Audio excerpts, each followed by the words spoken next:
A phase of voice, and overdub. I have no choice, and I cannot rejoice. Hello, this is Uncle Jim, and the intro is Ricky's fault. Six shitter Texans. He wanted the monkeys. So, we've been having snow all week, and I'm just down here monkeying around. And it's all his fault because he sent me this tray here. And so I had shotgun on the brain. And so I thought, why don't I try and modernize one of these antique crimp rollers and put it on a drill and see what happens. So believe it or not, these unscrew here. And it's lefty loosey, righty tighty. Let me put this out of the way.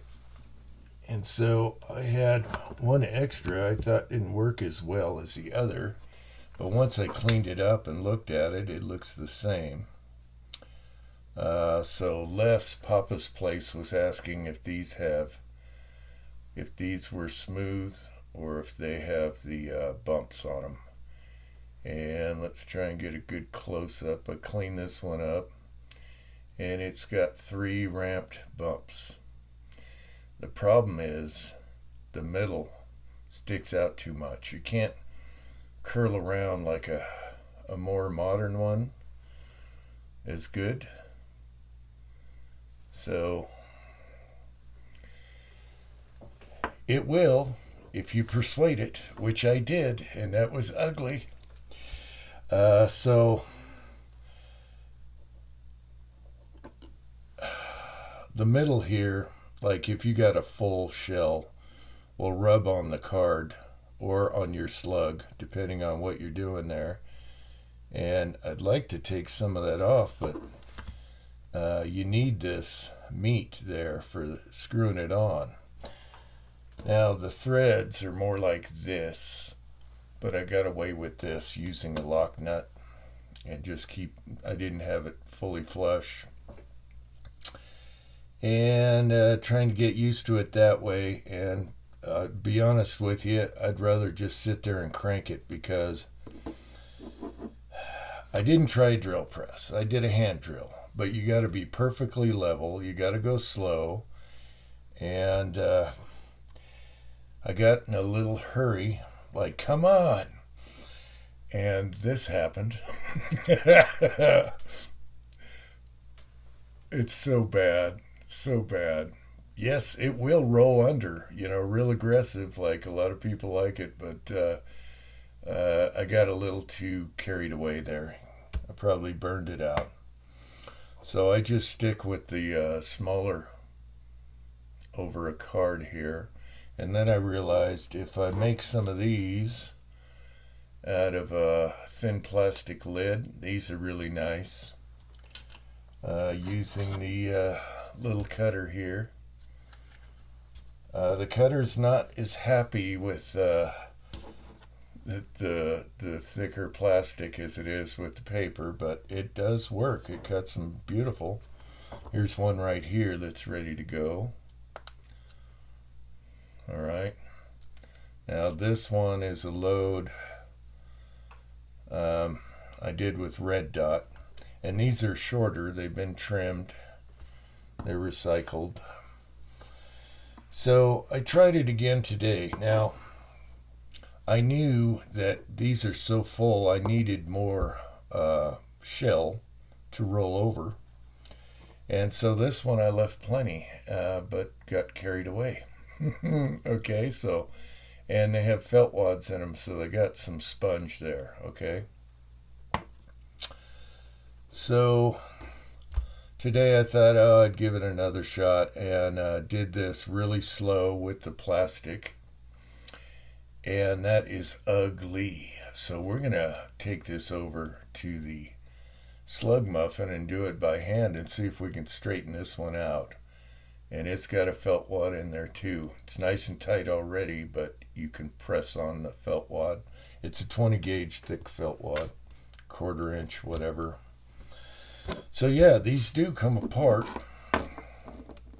And I always wondered about that, but never dinked with it. And sure enough, I just put the smooth jaws on it, and it broke loose real easy.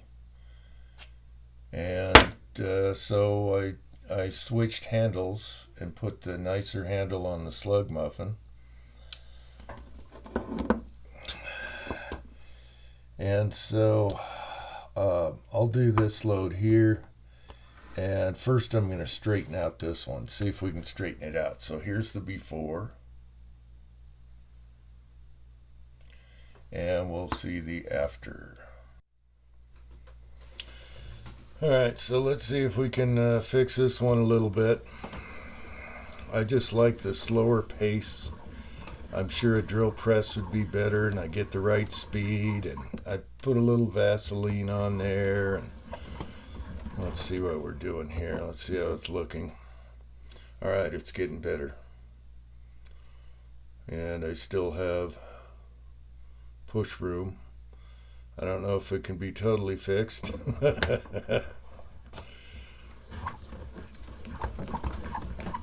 Oops, spinning on me. Alright, let's see how this looks. Oh, yeah, I think the drill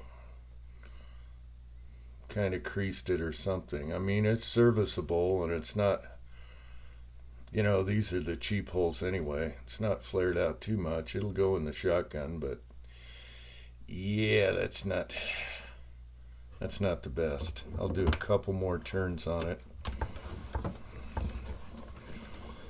So anyway,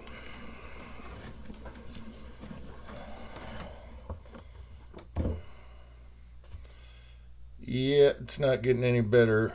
It's getting wider, and there's no way that's going out of there, even on a semi. I could run it through the 1100 if you guys want to see that.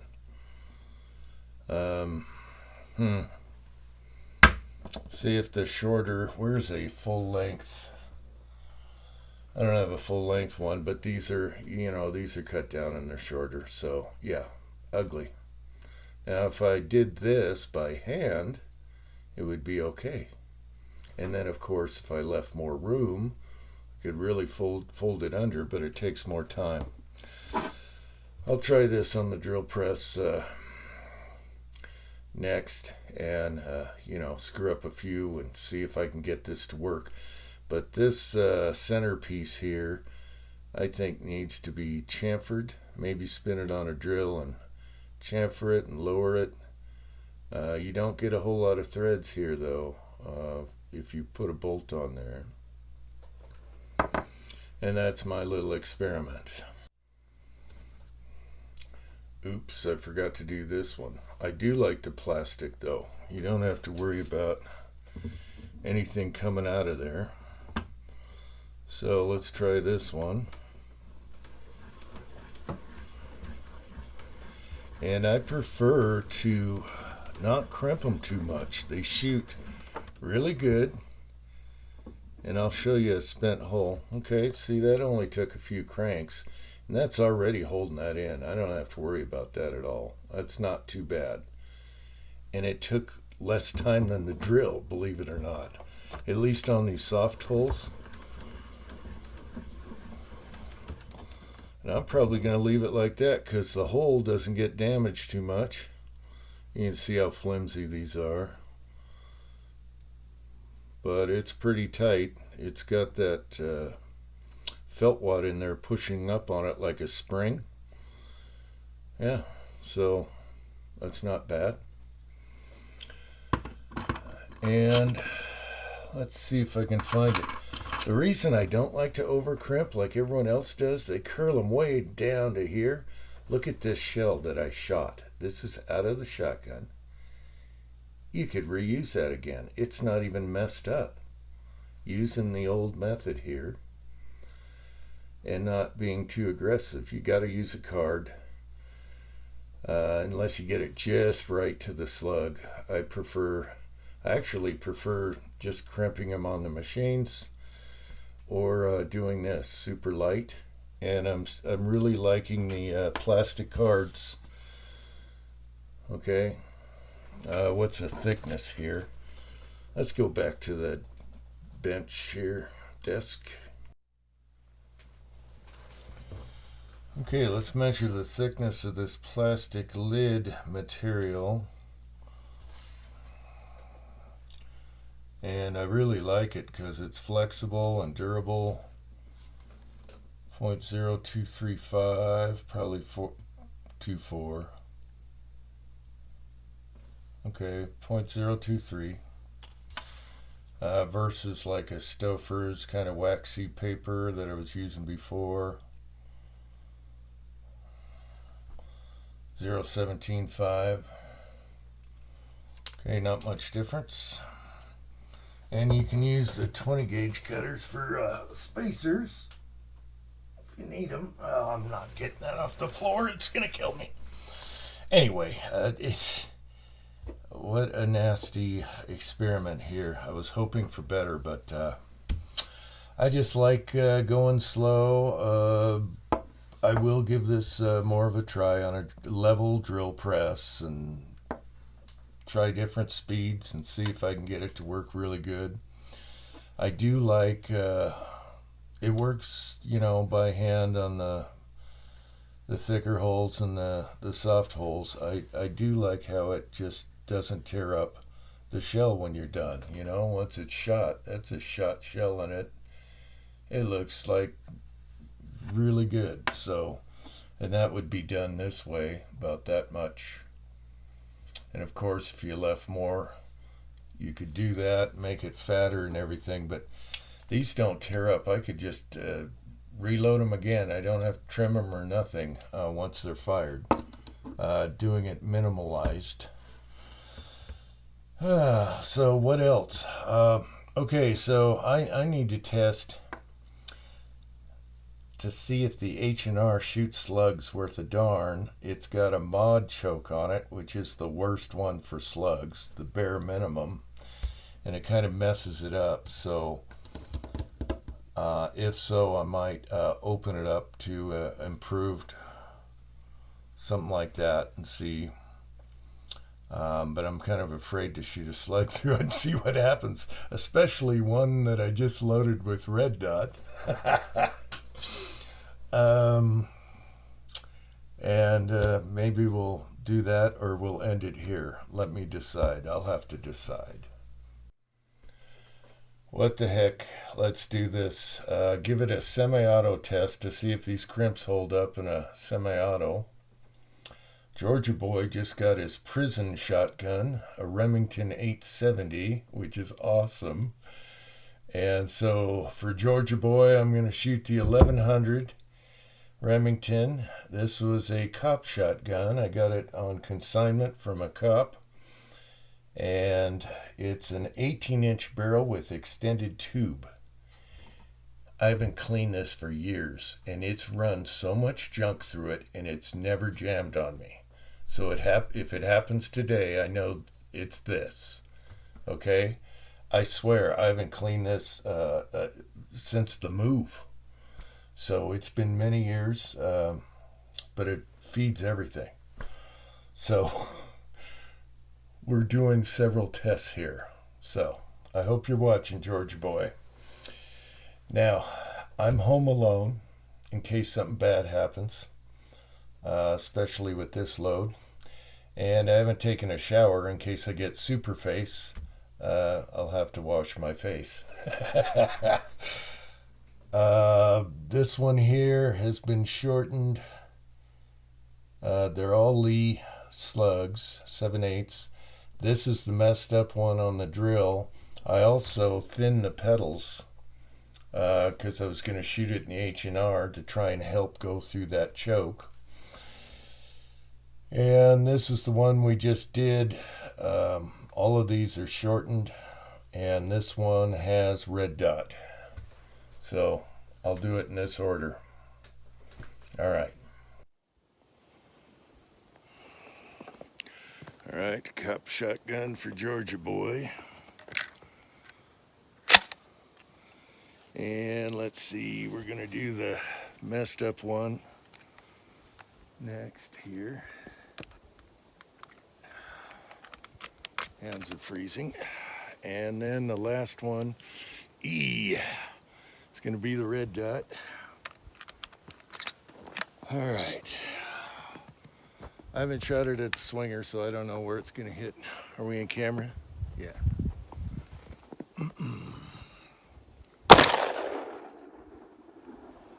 And I forgot my ears. Hang on. Safety on. Okay, we got birds flying around.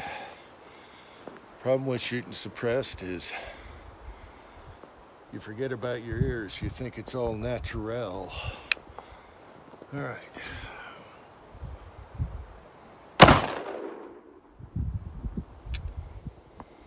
Didn't eject. Oh, I don't know. There's one. Okay. Well, that's a first. Okay. It just didn't fully feed from the tube.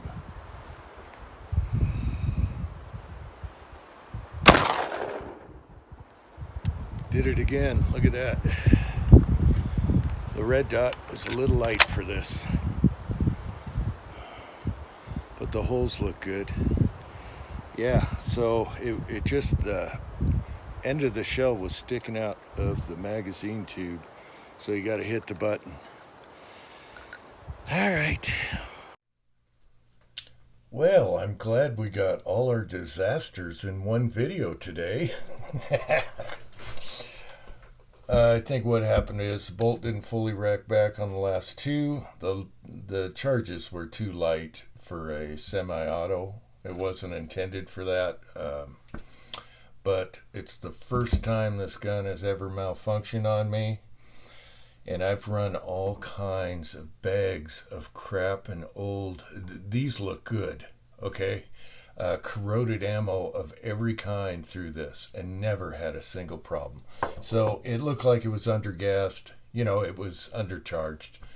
You could just pluck them out. You know, they almost came out.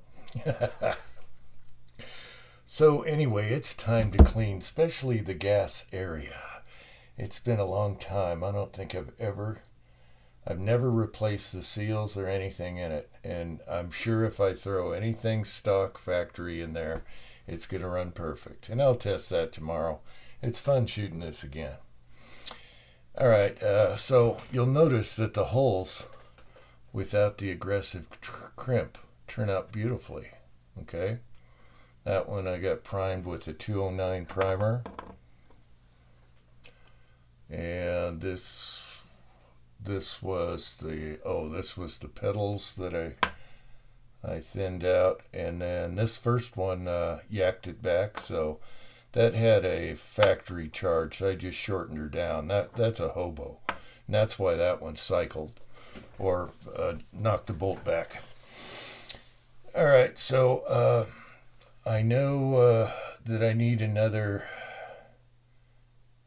half grain of red dot if it's going to run this. I hope you found something interesting. It was still fun for me to do this today, just for the hell of it. I love disasters, and so do you. Until next time, thanks for watching.